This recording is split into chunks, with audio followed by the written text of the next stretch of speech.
बड़े लड़ैया महोबा वाले, खनक खनक बाजी तलवार। बड़े लड़ैया आला उदल, जिनसे हार गई तलवार। नमस्कार दोस्तों, स्वागत है आप सभी का आपके अपने चैनल यादव सरकार पर। मैं मुकेश यादव आपका स्वागत करता हूं। आज की इस वीडियो में दो ऐसे अहीर योद्धा के बारे में हम बात करेंगे जिनसे उस समय के मजबूत शासक पृथ्वीराज चौहान भी हार गए थे।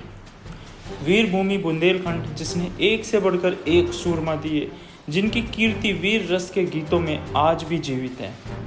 कुलदेवी आदिशक्ति योग माया विंध्यवासिनी माँ शारदा भवानी के महाभक्त आला उदल दो वीर यदुवंशी महाप्रतापी योद्धा भाई, जिनका जन्म उत्तर प्रदेश के बुंदेलखंड सूबे के महोबा जिले में हुआ तथा जिनके बारे में कहावत है कि इनसे तलवारें भी हार गई थी। आला उदल का पूरा नाम आला सिंह और उदय सिंह था।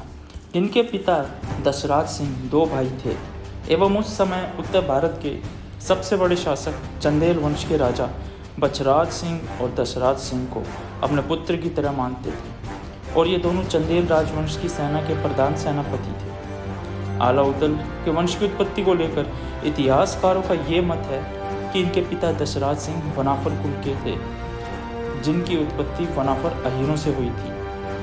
मध्य प्रदेश में यदुवंशी अहीरों की दो शाखाएं बहुत ही प्रसिद्ध है, हवेलिया अहीर और बनाफर अहीर, अर्थात वनों में रहने के कारण वनाफर कहलाए। दशराज सिंह का विवाह उस समय ग्वालियर के है शाखा के यदुवंशी राजा अहीर राजा दलपत सिंह की राजपुत्री देवल से हुआ था। ग्वालियर के यदुवंशी अहीर राजा दलपत सिंह की राजकुमारी देवल के शौर्य की चर्चा पूरे मध्य भारत में थी। मान्यता के अनुसार एक बार राजकुमारी देवल ने एक सिंह को अपने शमशीर के एक ही वार से ध्वस्त कर दिया था एवं इस घटना को देखकर दशराज सिंह बहुत प्रभावित हुए। दशराज राजकुमारी देवल से विवाह प्रस्ताव लेकर राजा दलपत सिंह के पास पहुंचे। दलपत सिंह ने विवाह के प्रस्ताव को स्वीकार कर लिया। वनाफर अहीरों और है अहीरों में आपस में शादी ब्याह की परंपरा पुरानी थी और दशराज सिंह की माता भी है शाखा की अहीर थी।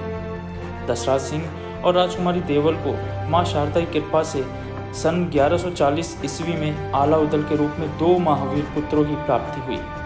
देवल और दशराज सिंह के इन पुत्रों का शौर्य दिल्ली के पृथ्वीराज चौहान से भी बढ़कर था। पृथ्वीराज चौहान और आला उदल के बीच 52 बार युद्ध हुआ और हर बार पृथ्वीराज की सेना को भारी क्षति हुई और मुंह की खानी पड़ी। बुंदेली इतिहास में आला उदल के नाम का बड़े ही आदर भाव से नाम लिया जाता है। बुंदेली कवियों ने आला का गीत भी बनाया है, जो सावन के महीनों में बुंदेलखंड के हर गांव गली में गाया जाता है।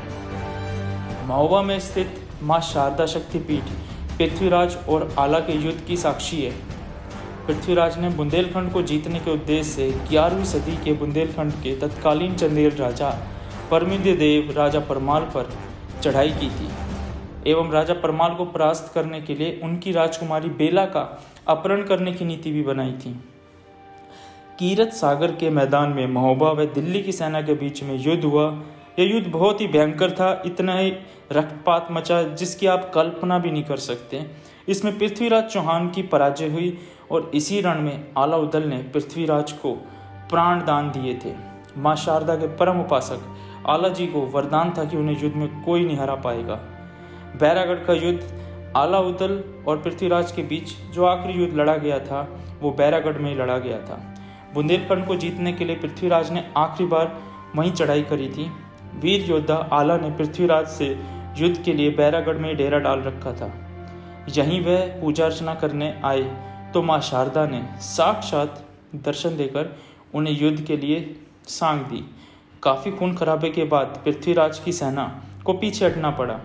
वीर उदल इस रण में वीर गति को प्राप्त हुए। युद्ध से खिन्न होकर आला ने मंदिर में सांग चढ़ाकर उसकी नोक टेढ़ी कर वैराग्य धारण कर लिया था। वीर आला जी को हम नमन करते हैं और वीर आला जी का जन्म यादव समाज 25 मई को बड़े धूमधाम से हर वर्ष बनाता है। दोस्तों, मिलते हैं अगले वीडियो किसी अन्य योद्धा के इतिहास के साथ। तब तक के लिए आप सबका धन्यवाद। जय श्री कृष्ण।